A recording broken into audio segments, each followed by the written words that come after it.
Hi, I'm Neha Matthews, and you're listening to Three Things, the Indian Express news show.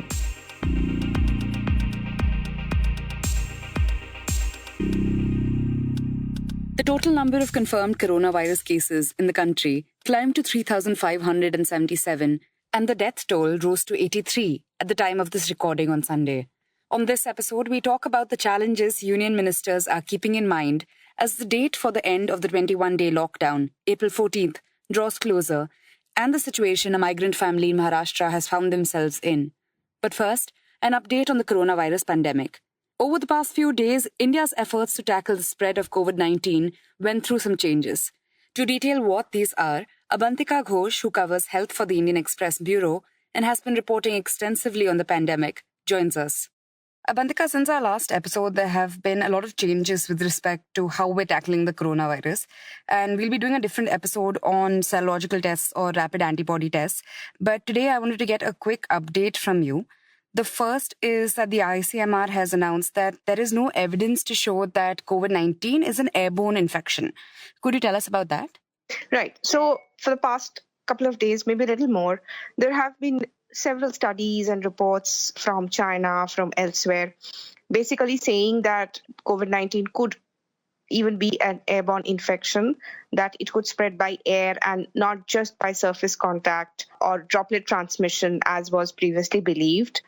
But today, when we asked that question in the COVID-19 briefing, Dr. R.R. Gangakhedkar, who is the head of the Department of Epidemiology and Infectious Diseases at the Indian Council of Medical Research, he said that available evidence so far does not suggest that, because had that been the case, then in every family that gets one case, everybody would be infected because they're living in the same house, they're breathing the same air. That's A.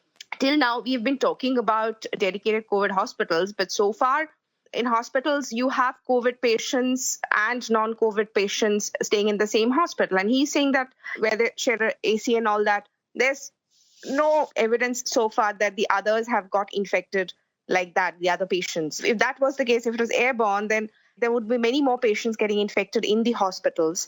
And his contention was that there have been 1 billion cases in the world so far, actually more than 1 million cases. And there is no evidence to suggest in all those 1 million cases, there is no evidence to suggest that it is not a droplet transmitted disease. So he says that this is credible evidence, and so far there's no reason to believe that it's an airborne infection. And the Health Ministry also gave us information about the demographics of Indians who have tested positive for COVID-19, the age-wise distribution. Could you tell us about that as well? Yeah. So yesterday at the briefing, the Health Ministry gave us the age-wise breakup. And this breakup, this is how it looks like. 8.61% cases, these are cases, not deaths, mind you. 8.61% cases are between the ages of 0 to 20 years. 41.88% cases are between 21 to 40 years. 32.82% cases are between 41 to 60 years. And 16.69% cases are above 60 years. And there's no information about, in the deaths, what the age brackets of those are, the age distribution of the deaths? No, there is no such breakup. The only thing that the ministry has been telling us, and we also did a story last week analyzing the deaths that far. So most deaths, by most, I mean last week we did, I think it was about 80%, over 80% deaths were in the over 60 years age bracket. Perhaps a little more than that, if I remember correctly. And also there were comorbidities in many of the deaths, kidney disease, heart disease, hypertension, diabetes, all those comorbidities were there. That's something the ministry has emphasized time and again in these briefings, because there's a lot of fear factor on this disease, and they've been emphasizing that 80% cases are likely to have a very mild infection. They might not even know they've had it and they'll be fine. So the Health Ministry also seems to have changed their stance on the general public wearing masks while stepping outside. They'd earlier recommended that it's not really necessary unless you're showing symptoms. And I think they'd asked people not to stockpile masks because healthcare workers needed it most. Has there been a sort of shift from the Health Ministry about that? So what they have said now is it's not masks per se, but it is about a homemade protective covering. It could be anything, a scarf, that's something you could just wrap around your face like you do, like all of us do, I think, when we're traveling in Delhi in the summers, because we want to protect ourselves from that hot air. You can just put a cover like that. It doesn't have to be like a proper mask, because they are still maintaining that masks are something that people in the front lines, doctors, nurses, surveillance workers, ambulance drivers, all of these people need. So these are homemade reusable face covers. That's what they're calling them. And they are saying that when you go into a crowded place, it's good if you can use one. But there are some precautions. They should be washed regularly. So ideally, if there are 2 sets per person, then it's a good thing that you use one and then you come back and wash it. And also what is very, very important is that there shouldn't be any sharing of these face coverings. So if there are 4 people in the family, each of them should have a set of 2. That's how it works, because it's not safe to share face coverings. It's very clear that these are not masks. These are just a homemade protective cover for the face and mouth. A mask has a different connotation. I also want to ask you about hospitalization policies. Earlier, we still have people, anybody who tests positive for COVID-19 was kept in a hospital.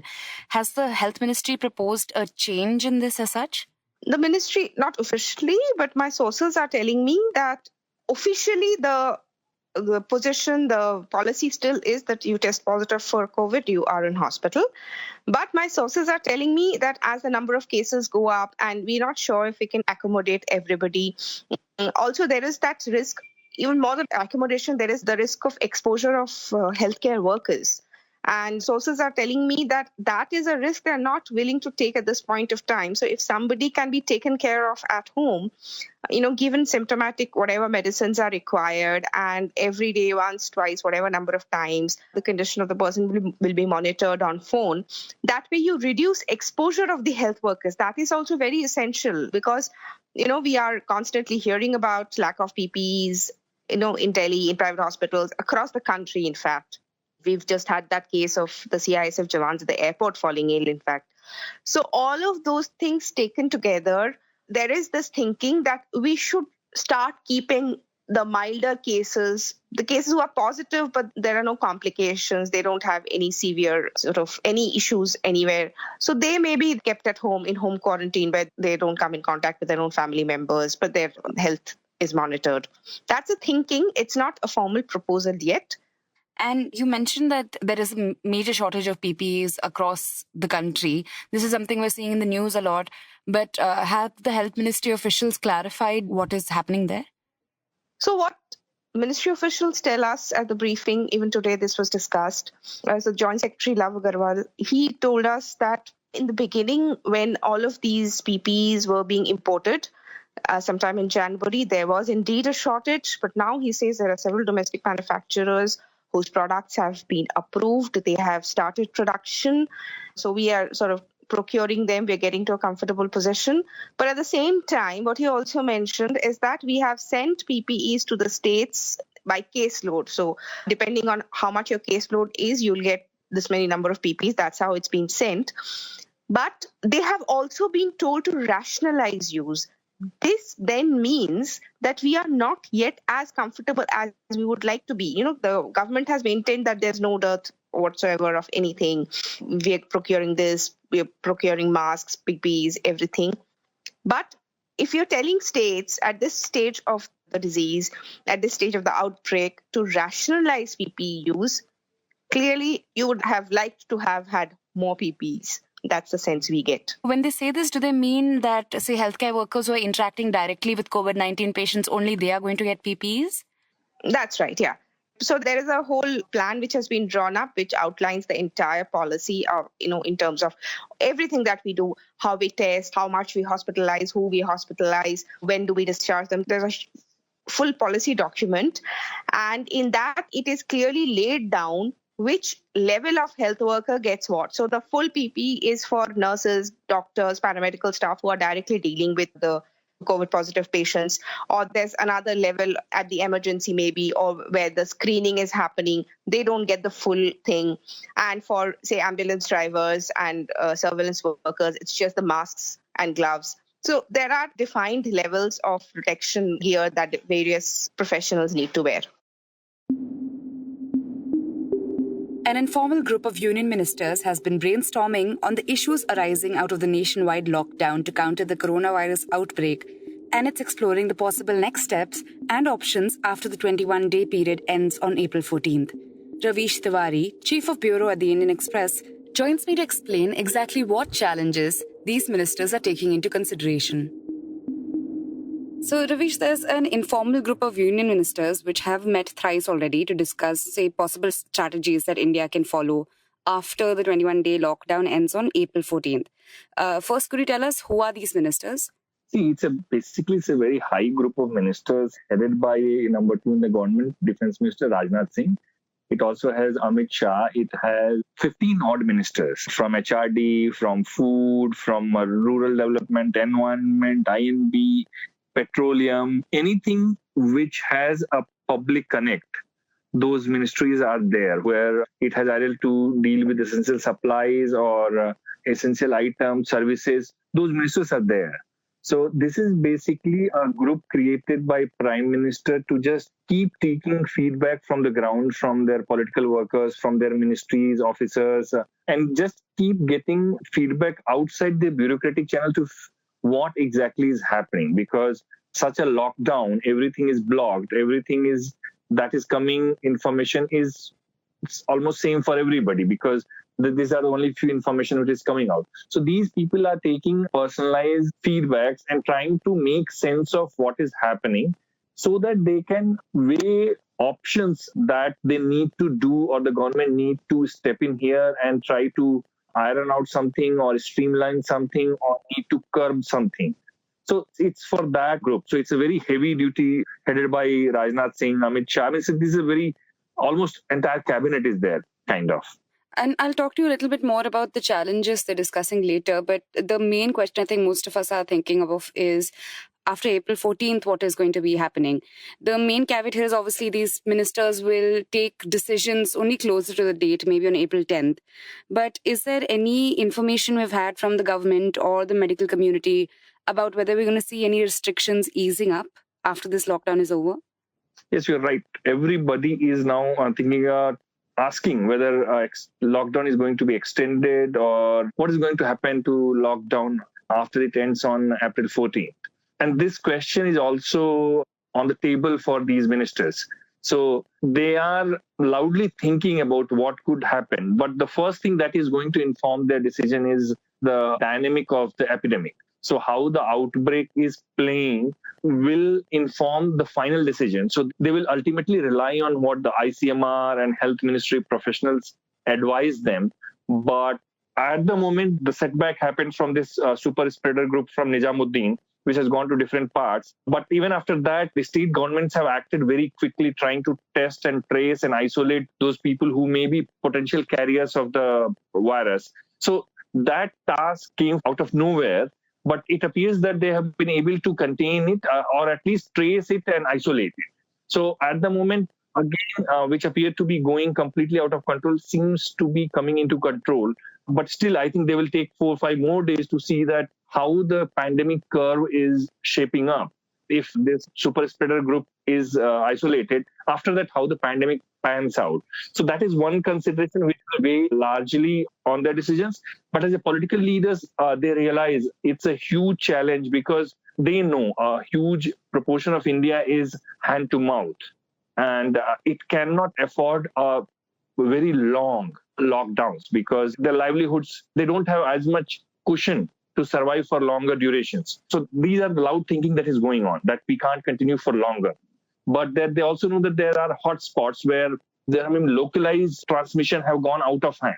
So what to do? Should we clamp down and isolate that region with a buffer zone and then leave the other area, think of other area, opening up the lockdown? So partly some hint was given by the Prime Minister when he spoke to chief ministers during a video conference on 2nd April, when he said that they need to have a common exit strategy and it should be staggered. So partly Prime Minister has also hinted that it could be staggered. However, how it will be staggered is where I think the group of ministers will be brainstorming. So which hotspots? Again, this will be informed by the medical professionals, that these areas, I think, need a longer lockdown.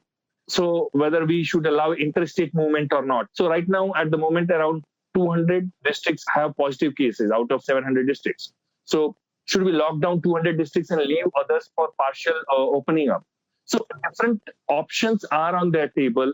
They are weighing pros and cons of those options. But ultimately, it will be informed by how the trajectory of the outbreak, and which will be informed by the medical professionals. You also mentioned that these are individuals across ministries.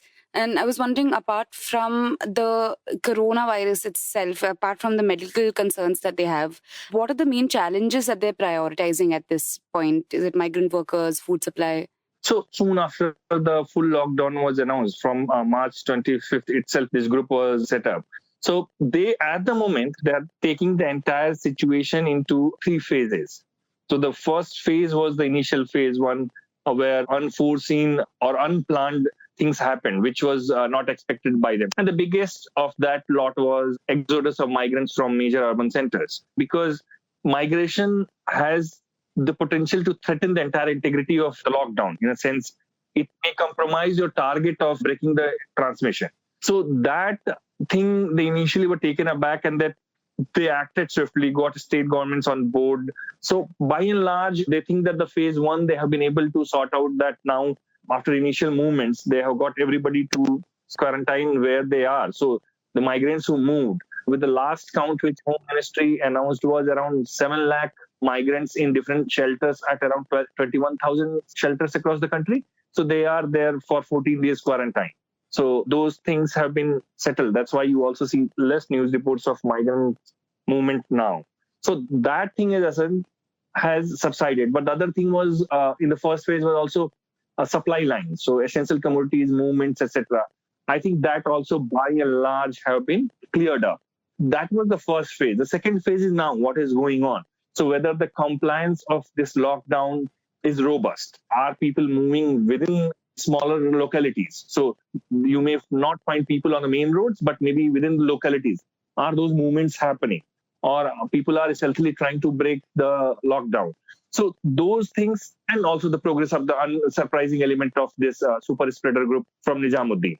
So those things were unexpected by the planners, but they are handling it. So they are keeping a watch on how this outbreak is playing out. So by, I think, 10th or 11th, they should be able to settle down on the curve of the pandemic, and then they can decide. So this was the second phase. So in this phase, they are also ramping of health infrastructure. So trying to time supplies for PPEs, time supplies for ventilators, isolation beds, quarantine facilities.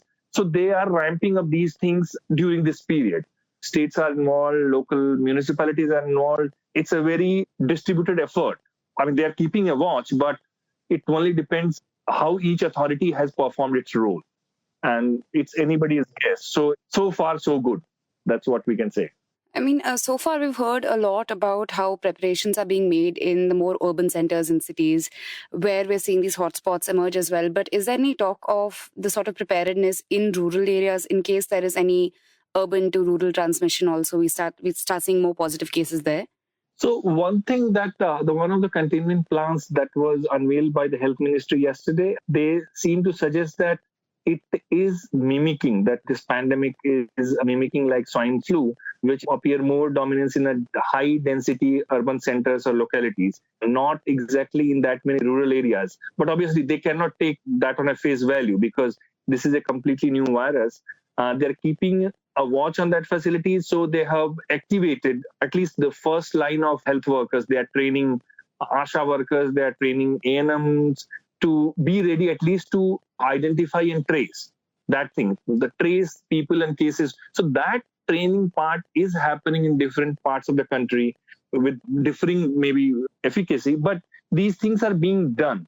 I have seen reports where remote districts where there are no cases, but still district magistrates have managed to create quarantine places and isolated few beds depending on what are the total availability in their districts.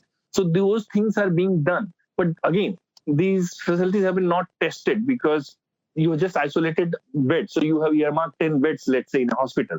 Whether that hospital is equipped properly, whether you have a trained health worker or not, I mean, these things will remain unknown till we get tested. We can only hope that it doesn't come to use at all.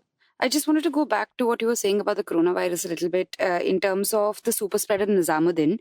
And now, over the past 4 days, I think we've seen the positive cases almost double. Is that being attributed solely to the Nizamuddin super spreader, or are we just seeing more increase in cases as well in India? At the moment, a large chunk is because of this super spreader group. But it goes to the credit of every state government and every health authority that they have managed to reach to the maximum, to whatever possible extent, to anybody who may have come into contact with the positive cases. So most of the numbers in last few days that have come, it has come from them. And that gives them hope that probably if we trace all of it and isolate them and quarantine them, we may still see a much flatter curve for the pandemic than otherwise. But you never know if there are some other super spreader group which has still not come to the notice of authorities. So that may be another dark spot for us, and that can set the entire effort back by again several days. After the announcement of the lockdown, India started to see the beginning of the largest exodus since the partition, as lakhs of stranded migrant workers began their journeys home by foot. Faced with this large-scale reverse migration, Prime Minister Modi asked states to step up and stop this movement at the borders and to provide temporary shelter for migrant workers. In Maharashtra, reporter Sadaf Modak met with two such families who were returning to Madhya Pradesh and Rajasthan and were turned around at the border. She details the ordeals they're facing, a situation that illustrates the struggles of many other such migrant workers. So there are a lot of migrant workers in Mumbai and the suburbs working primarily as daily wage workers on construction sites or in the food industry with like caterers and canteens. So a lot of them, because of lack of ration and loss of livelihood, had begun walking to their homes. At the Gujarat border, they were turned away at the end of March, and a lot of them were kept in a school on the Talasari area, which is on the border of Maharashtra and Gujarat. On the first day, they were kept outside on the open grounds, and the social distancing or the isolation part of it was not really being followed. Post that, they have now been kept in a hostel building at Talasari itself. Some of them, like a migrant family from Jabua district in Madhya Pradesh, they desperately did want to go home because they have children back home too. They again began walking to Madhya Pradesh through like roads inside and were stopped near Navsari in Gujarat and were sent back in a truck. They were stuffed like cattle is what they told us, around 40-50 of them, and were sent back to the Maharashtra border. There were others from Rajasthan who were stuffed in containers and were sent back to the Maharashtra border. Some of them have again been taken to the Talasari school. The family that I spoke to, they have since returned to the construction site where they have a makeshift tent in Virar, which is about 50-60 kilometers from Mumbai, and that's where they currently are staying. They do not have access to the old makeshift tent that they were living in because people in the residential area were fearing that they've come back from somewhere and they could be carrying the virus. So now they are staying in an under construction building and they do not have any access to ration yet. So the district authorities that we spoke to, they are largely saying that because of them also working to prevent the infection from spreading and also to contact trace those who already have families of or others who have come in contact with those who've been infected. They are very burdened. Their manpower is less, and therefore this also, though forms part of priority, has kind of not being able to do it as well as they would like it to be done. For instance, even in this case where they had taken down their names, district authorities, they have not been able to manage to trace everyone down and ensure that ration reaches them. And that remains a big challenge for district authorities if they want to ensure that the migrants remain where they are. A lot of NGOs have stepped up. A lot of residential buildings have kind of come forward and are helping individually to families, whoever they can. But district authorities actually, the most they're doing is they're setting up community kitchens where they hope that a lot of people can come and eat. But individually providing ration to migrants actually isn't happening as well as it should. You were listening to Three Things by the Indian Express. Today's show, as always, was edited and mixed by our producer, Joshua Thomas. If you like the show, then do subscribe to us wherever you get your podcasts. You can also recommend the show to someone you think will like it. Share with a friend or someone in your family. It's the best way for people to get to know about us. You can also tweet us at Express Audio and write to us at podcasts@indianexpress.com.